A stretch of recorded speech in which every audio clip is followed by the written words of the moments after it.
ফের বালুরঘাট জেলা হাসপাতালে চিকিৎসায় গাফিলতির অভিযোগে রোগী মৃত্যুর ঘটনা। প্রতিবাদে হাসপাতালে বিক্ষোভ মৃতের পরিবারের। জানা গিয়েছে মৃত ব্যক্তির নাম দুলাল সরকার, বাড়ি বালুরঘাট থানার কালিকাপুর গ্রামে। মৃতের পরিবার সূত্রে জানা গিয়েছে দুদিন আগে রক্তাল্পতার কারণে অসুস্থ অবস্থায় বালুরঘাট জেলা হাসপাতালে ভর্তি হন দুলাল সরকার। 2 বোতল রক্ত দেওয়া হয় রোগীকে। সোমবার সকাল থেকে না খেয়ে পেটের ছবি তোলার কথা ছিল চিকিৎসকের পরামর্শ মতো।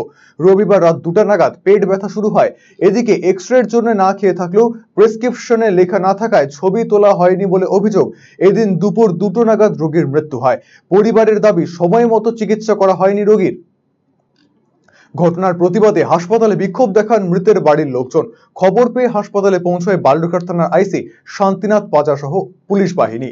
আমি বললাম যে ডক্টর আমাদের পেশেন্টের রক্ত লাগবে, তাহলে রক্তের ব্যবস্থা করেন।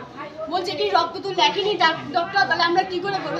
তাহলে ডক্টরকে ফোন করে বলেন, ডক্টরকে আমাদের পেশেন্টকে রক্তের জন্য আমরা ভর্তি করানো হয়েছে। বলে কি হবে, ডক্টরকে ফোন করা যাবে না। যাবে না তাহলে কি করা যাবে? বলছে ডক্টর আসবে রাত্রি 8টায়, তখন কথা হবে। তাহলে এতক্ষণ কি পেশেন্ট কি পড়ে থাকবে ওখানে? তারপরে আসলো, যখন দেখে পেশেন্ট সিরিয়াস অবস্থা, তখন এসে ওরা ইনজেকশন করতেছে, তখন এসে ট্রিটমেন্ট করলো। আর আগে কিছু করেনি। আর আমি যখন বলি তখন ডক্টর চলে গেল। আমি পেছন পেছন ডক্টর কি করবো বলি, আমি কানে শুনতে পাচ্ছি না, আপনাকে লিখে দিয়েছে, ওটা দেখে আপনি ওষুধ কিনে নিয়ে আসেন। বালুরঘাট জেলা হাসপাতাল সুপার কৃষ্ণেন্দু বিকাশ বাগ জানিয়েছেন, পরিবারের পক্ষ থেকে এখনো অভিযোগ জানানো হয়নি। অভিযোগ পেলে যথাযথ ব্যবস্থা নেওয়া হবে।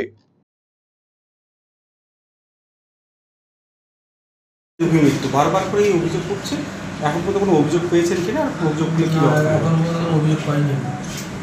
শুনেছি একটা যে মেডিসিন ওয়ার্ডে একজন অ্যানিমিয়া রোগী ছিল এবং শ্বাসকষ্ট দেখা গেছে, পার্টিকুলার স্যাটিসফাইড নয়। ওটাকে অভিযোগ পেলে আমরা তদন্ত করে দেবো। মানে যেটা বলছে চিকিৎসায় গাফিলতিতে, মানে সেটা না, সেটা তো আমরা পুরো ইনভেস্টিগেট না করলে তো চিকিৎসায় গাফিলতি আছে কি নেই সেটা তো বোঝা যাবে না। সেটা দেখবো, যদি গাফিলতি থাকে অবশ্যই পার্টি অভিযোগ করলেও আমরা তদন্ত করবো, যেহেতু কথাটা আমার কানে এসছে। আর যদি তাতে কারো বিয়ে থাকে তারা ফায়ার থেকে যদি রিপোর্ট পাঠাবো, এমনি তদন্ত কমিটি কোনো হ্যাঁ করে দেবো। হাসপাতালে সবাইকে তো আর কোথায় কিছু অসুবিধা ঘটছে, ঘটতেই পারে। যদি ঘটেছে তো আমাদের দেখার জন্য আমরা আছি, করে আমরা রিপোর্ট পাঠাই। চেষ্টা করছি আমরা যাতে যত কম এরকম ঘটনা ঘটে বা না ঘটে। डिजिटल इंडिया सेल शुरू हो चुका है।